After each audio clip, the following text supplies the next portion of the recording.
Energy sector में हमारी निर्भरता केरलम में भी एक सोलर प्रोजेक्ट। മോദിജി കേരളത്തിലേക്ക് വരുന്നത് വെറും ഒരു പബ്ലിസിറ്റി സ്റ്റണ്ടിന് വേണ്ടിയല്ല, പിന്നെയോ ഓരോ വരവും കേരളത്തിൽ യാഥാർത്ഥ്യമാകുന്ന വികസന തീരുമാനങ്ങൾക്കൊപ്പമാണ് മോദിജി എത്തുന്നത്.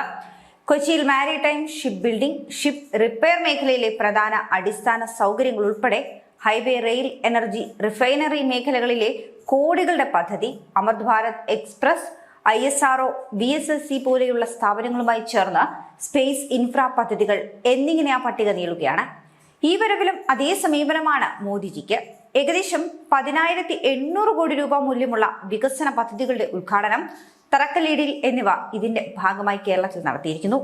ദേശീയപാത വികസനത്തിൽ NH-66 ഉൾപ്പെടെയുള്ള വിപുലീകരണ പ്രവർത്തനങ്ങൾ, BPCL കൊച്ചി റിഫൈനറിയിലെ പോളിപ്രൊപ്പിലിൻ യൂണിറ്റ് പോലെയുള്ള വ്യവസായ നിക്ഷേപങ്ങൾ, റെയിൽ, ഗ്രാമീണ റോഡുകൾ, സോളാർ തുടങ്ങിയ മേഖലകളിലെ പദ്ധതികൾ എന്നിവ മോദിജി സജീവമായി മുന്നോട്ട് കൊണ്ടുപോവുകയാണ്. അതുകൊണ്ട് തന്നെ മോദിജി കേരളത്തിൽ എത്തിയതുകൊണ്ട് മലയാളികൾക്ക് ഗുണമേയുള്ളൂ.